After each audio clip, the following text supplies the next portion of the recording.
Mulailah mencari model yang Anda sukai, pilih dengan cara klik, dan klik download. File model tersebut otomatis akan masuk ke SketchUp Anda. Halo, kita berjumpa lagi. Kali ini kita akan membahas bagaimana cara mengaktifkan 3D Warehouse di SketchUp 2024. Langkah pertama, buka aplikasi SketchUp Anda.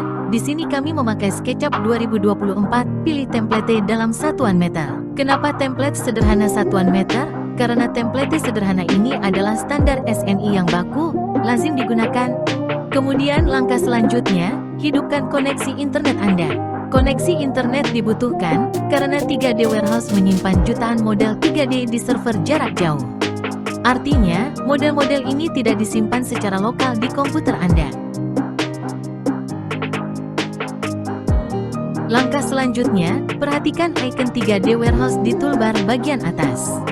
Klik icon tersebut, kemudian akan muncul interface persetujuan untuk sign in. Setelah itu, aplikasi SketchUp akan membuka peramban browser Anda, Chrome, Edge atau lainnya sesuai setting default peramban browser Anda. Anda akan diarahkan ke website resmi Trimble yaitu tautkan ke 3dwarehouse.sketchup.com, kemudian login masuk dengan akun Google Anda.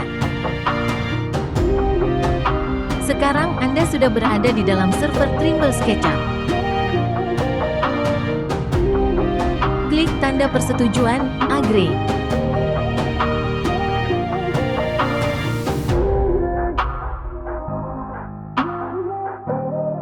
Kembali ke dalam aplikasi SketchUp, dan SketchUp Anda sudah terhubung dengan server 3D Warehouse. Di sana akan muncul interface pencarian 3D Warehouse. Cobalah melakukan pencarian dengan berbagai macam keyword, seperti denah, rumah, atau home design. Mulailah mencari model yang Anda sukai, pilih dengan cara klik, dan klik download. File model tersebut otomatis akan masuk ke SketchUp Anda. Langkah terakhir, klik pada sumbu layout, dan secara otomatis model yang Anda download akan berada di dalam layout.